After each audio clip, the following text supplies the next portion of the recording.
आजकल आपके टूर बहुत लग रहे हैं। क्या बात है जनाब? नंदिनी संजय से चुहलबाजी कर रही थी।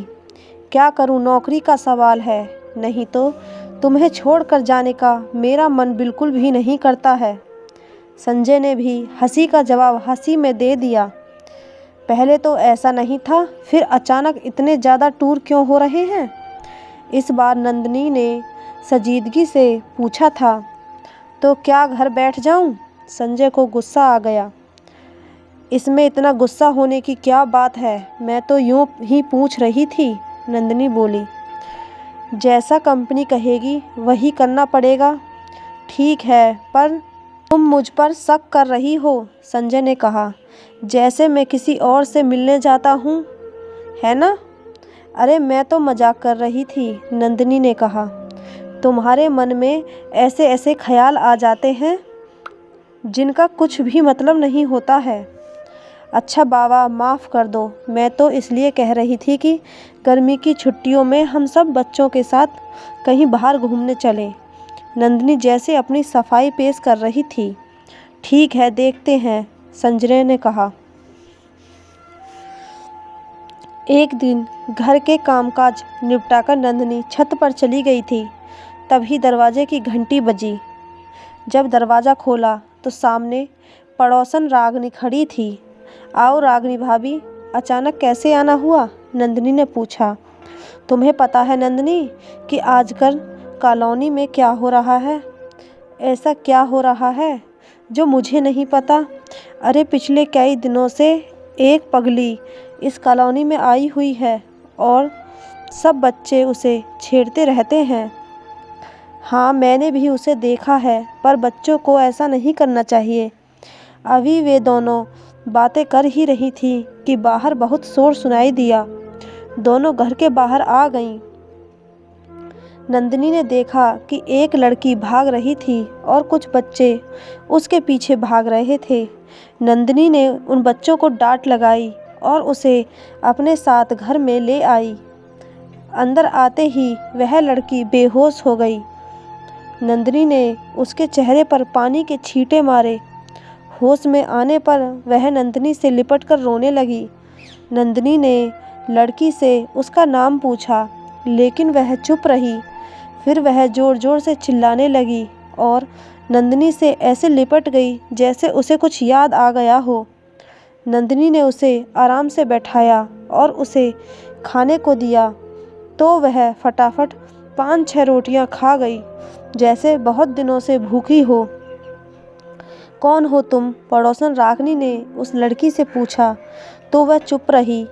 कई बार पूछने पर वह बोली, रेवा रेवा रेवा। नंदिनी, पता नहीं यह कहाँ से आई है, अब इसे यहाँ से जाने को कह दे। रागनी ने नंदिनी को सलाह दी।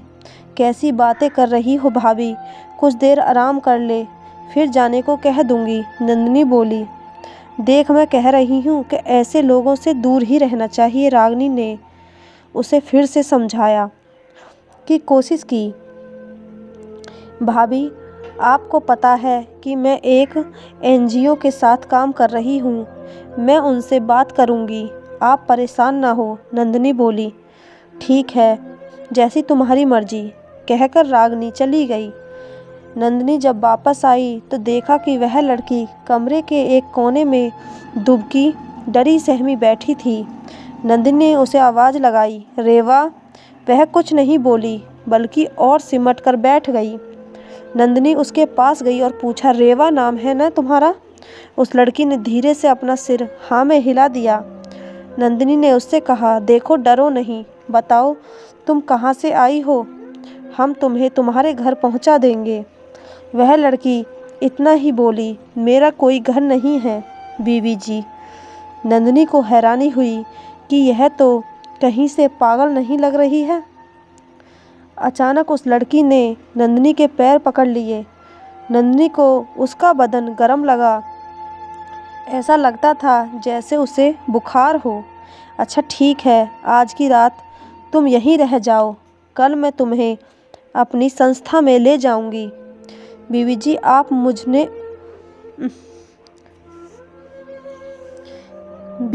आप मुझे अपने पास रख लो, मैं घर का सारा काम करूँगी, कहकर वह फिर से रोने लगी। अच्छा, आज तो तुम यहीं रहो, फिर कल देखेंगे, नंदिनी बोली। संजय रात को काफ़ी देर से आया था, सो उसे उस लड़की के बारे में कुछ नहीं पता था। अगली सुबह नंदिनी ने संजय को उस लड़की के बारे में बताया। संजय ने साफ शब्दों में कह दिया, नंदिनी, इसको अभी घर से निकालो, पता नहीं कौन है। हाँ संजय, लेकिन अभी मैं इसे अपनी संस्था में ले जाती हूँ। मैं रात को घर आऊँ तो मुझे कोई बखेड़ा नहीं चाहिए, कहकर संजय चला गया। नंदिनी नीचे आई तो देखा कि उस लड़की को तेज बुखार था। रात को संजय ने नंदिनी से पूछा, क्या वह लड़की चली गई? नंदिनी ने कहा, नहीं। क्यों? संजय बोला। संजय, उसे बहुत तेज बुखार है और ऐसी हालत में वह लड़की कहाँ जाएगी? अगर वह मर गई तो? मुझे नहीं पता, कहते हुए संजय नीचे चला गया। वहाँ वह लड़की बेहोश पड़ी थी। पता नहीं क्यों संजय उसे देखकर हैरानी में पड़ गया। नंदिनी, शायद तुम ठीक कह रही हो। अगर यह यहाँ से गई और मर गई तो क्या होगा? फिर क्या करें? ऐसा करते हैं, जब तक यह ठीक नहीं हो जाती इसे अपने पास ही रख लेते हैं। ठीक है। आजकल करते करते कई दिन हो गए पर रेवा वहाँ से न जा सकी।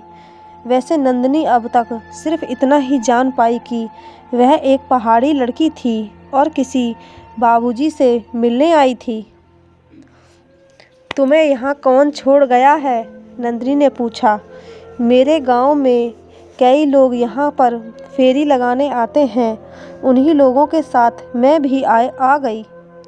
देखो, अगर तुम हमें अपने गांव का नाम पता बता दोगी तो हम तुम्हें वहाँ पहुँचा देंगे, नंदिनी ने कहा।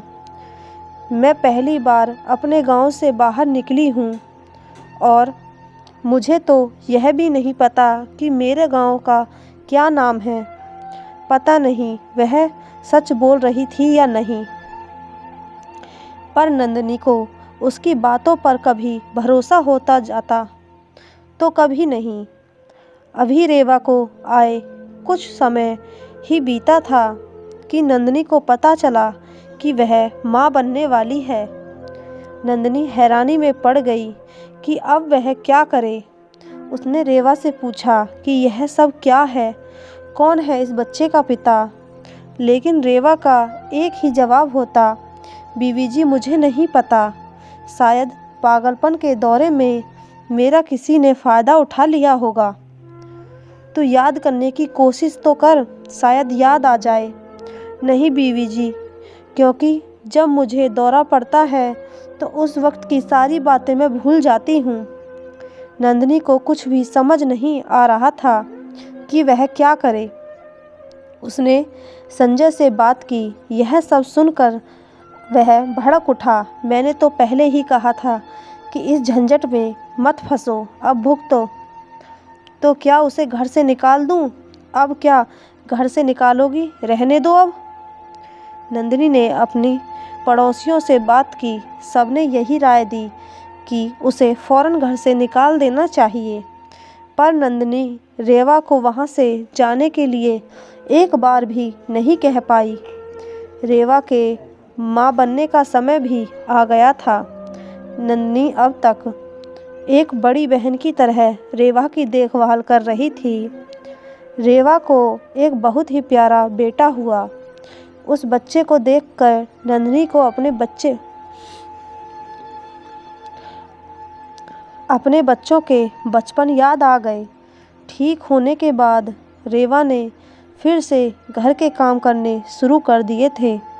सब कुछ ठीक चल रहा था कि अचानक एक दिन सुबह नंदिनी ने देखा कि रसोई बिखरी पड़ी है। इसका मतलब अभी तक रेवा नहीं आई थी।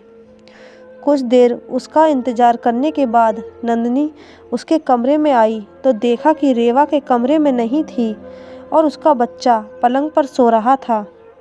नंदिनी ने बच्चे को गोद में उठा लिया। बच्चे के पास एक चिट्ठी रखी थी। नंदिनी ने उसे पढ़ना शुरू किया। दीदी, मैं पागल नहीं हूँ। लेकिन मुझे पागल बनना पड़ा, क्योंकि अगर मैं ऐसा नहीं करती तो आप मुझे अपने घर में नहीं रखती। मैं बहुत गरीब घर से हूँ। कुछ समय पहले संजय साहब मेरे गांव आए थे। उन्होंने मुझे एक अच्छी ज़िंदगी के सपने दिखाए, लेकिन बदले में आपने जान ही लिया होगा कि मैंने कितनी बड़ी कीमत चुकाई है। दीदी, मैंने ही साहब को मजबूर किया था कि अगर वे मुझे अपने घर में नहीं रहने देंगे तो मैं आपको सब कुछ सच बता दूंगी। साहब जैसे भी हैं, लेकिन वह अपना घर नहीं तोड़ना चाहते थे। अगर मैं चाहती तो आपके घर रह सकती थी, लेकिन मैं जानती हूँ कि सच को ज़्यादा दिनों तक नहीं छिपाया जा सकता। दीदी, आप इतनी अच्छी हैं कि कभी कभी मुझे लगता था कि मैं आपके साथ बेईमानी कर रही हूँ, लेकिन इस बच्चे की वजह से चुप कर जाती थी। दीदी, अब यह आपका बच्चा है, आप जैसे चाहें इसकी परवरिश कर सकती हैं। मैंने साहब को माफ़ कर दिया है, आप भी उनको माफ़ कर दो। नंदिनी चिट्ठी पढ़कर मानो आसमान से नीचे गिर पड़ी। इतना बड़ा धोखा, इतना बड़ा गुनाह। उसकी आंखों के सामने सब कुछ होता रहा और उसे पता भी नहीं चला। उसने कभी भी संजय और रेवा को एक साथ नहीं देखा था और न ही दोनों को कभी बातें करते सुना था। तो फिर कब नंदिनी को लगा कि कमरे की दीवारें चीख चीख कर कह रही हैं, नंदिनी पगली वह नहीं तू थी जो अपने पति और एक अनजान लड़की पर भरोसा कर बैठी। पगली पगली पगली।